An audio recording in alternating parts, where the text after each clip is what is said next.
تو ایک دفعہ اس نے لوگوں کو بتانے کے لیے اور محمود کی حیثیت، اس کی حیاض کی حیثیت کو ظاہر کرنے کے لیے اپنے خزانے کا قیمتی ترین ہیرا نکال کر کے رکھ دیا سامنے۔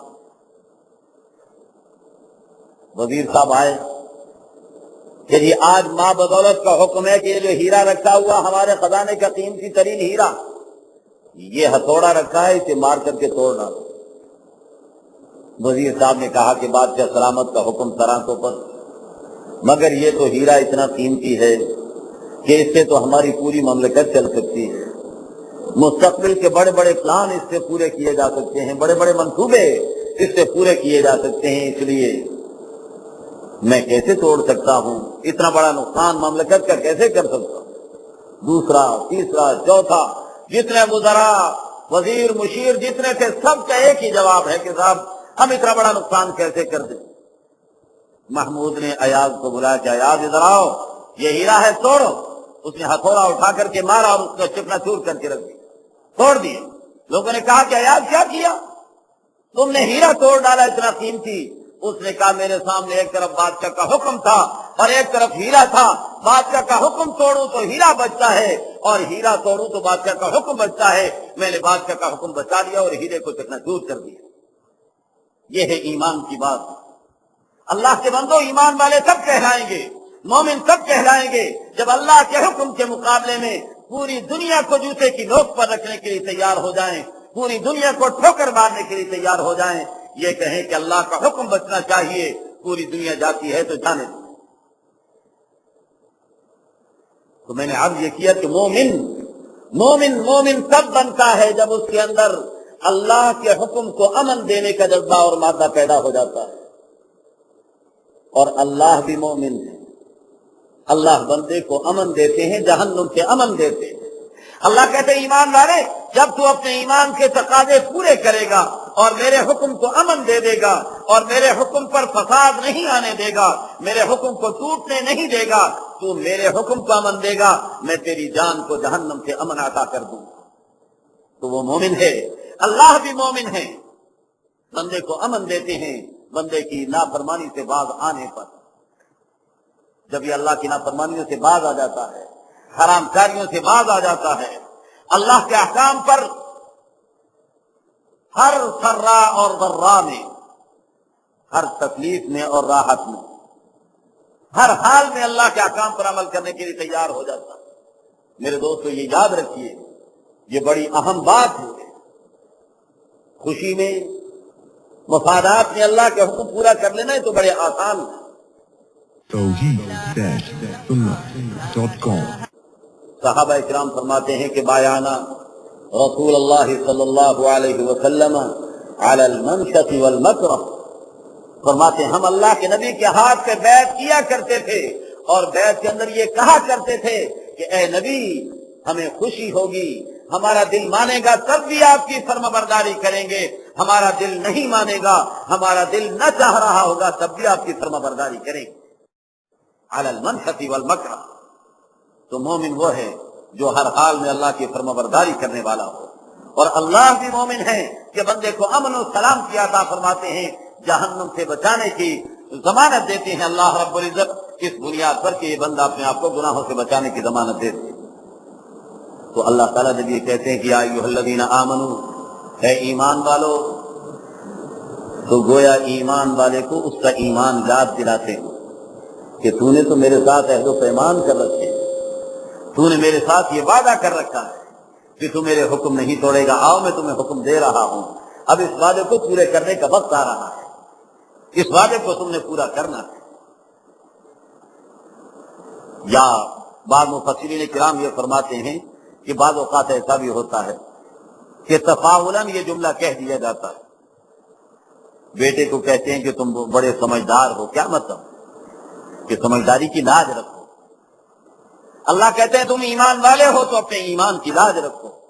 یا ایھا الذین آمنوا، اے ایمان والو، آگے جو ہم حکم دے رہے ہیں اس کو پورا کرنا، یہ ایمان کی لاج رکھنا ہے، اپنے ایمان کی لاج رکھو، اور اس ایمان کی لاج تبھی رہے گی جب یہ بعد میں جو حکم آ رہا ہے اسے پورا کر کے دکھاؤ۔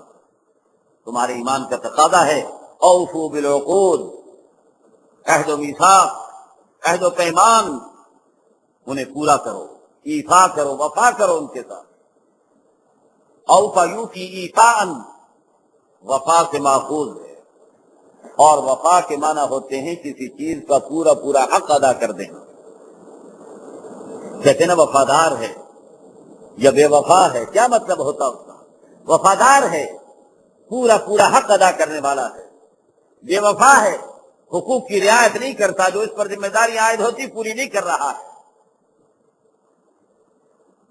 تو اوفا یوفی ایفاءً کہ اوفو امر کا صیغہ بنایا گیا، کیا کہا؟ اوفو بالعقود۔ عقود جو ہے یہ عقد کی جمع ہے، اور عقد کہتے ہیں گرہ لگانے کو، اور جب گرہ لگتی ہے تو مطلب یہ ہوتا ہے کہ وہ چیز پکی ہو جاتی ہے۔ ایسے قول و قرار جو تم نے باہمی شرائط لگا کر ایک دوسرے کی طرف سے پابندیاں لگا کر انہیں پختہ کر رکھا ہے، اس قول و قرار کی پاسداری کرنا یہ تمہاری ذمہ داری ہے۔ کسی ایمان والے کا یہ حق بنتا ہے کہ جو عقود، جو عہد و پیمان ہیں، ان عہد و پیمان کو پورا کرے۔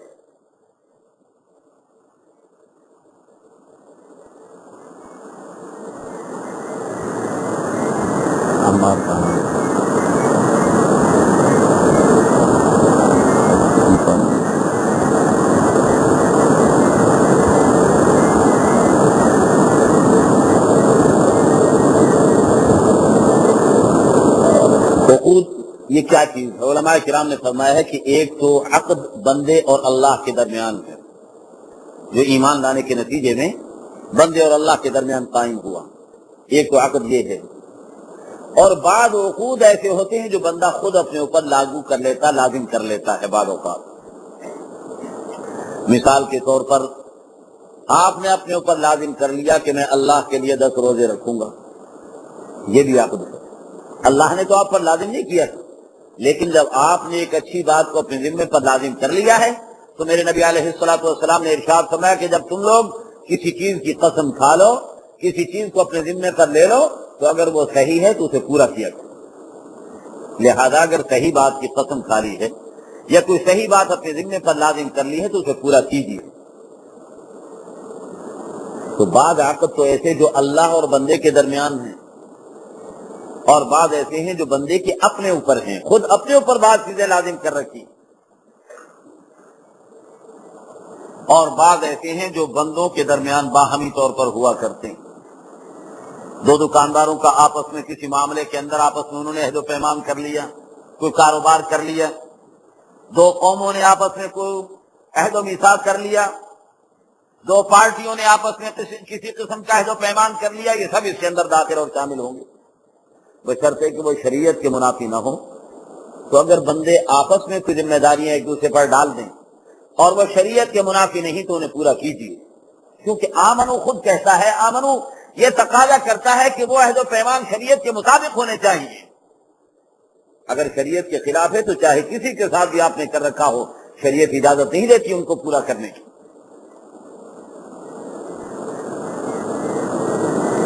زیادہ علماء کرام فرماتے ہیں کہ اللہ تعالیٰ تک جتنے احکام دیتے چلے آ رہے ہیں، شروع قرآن پاک سے لے کر کے یہاں تک، اللہ تعالیٰ کہتے ہیں ان کو بھی پورا، یا ایھا الذین آمنوا اوفوا بالعقود، جو ہم عہد و پیمان تم سے لیتے چلے آ رہے ہیں، جو احکام تمہیں دیتے چلے آ رہے ہیں، ان احکام کو پورا کرو۔ پھر سورہ نساء آپ نے سنی، شرعی احکام سے بھرپور سورت، جس کے اندر گھریلو احکام بھی ہیں اور سیاسی احکام بھی ہیں، اور اس کے اندر صلح صفائی کے احکام بھی ہیں، جہاد کے احکام بھی ہیں، وہ سارے کے سارے احکام انہیں پورا کیجیے۔ اوفوا بالعقود، یہ جو ہم پیچھے بتا چکے ہیں ان کی بھی پابندی کرو، اور آگے جو ہم بیان کرنے والے ہیں ان کا بھی اہتمام کرو اور ان کی بھی پابندی کرو۔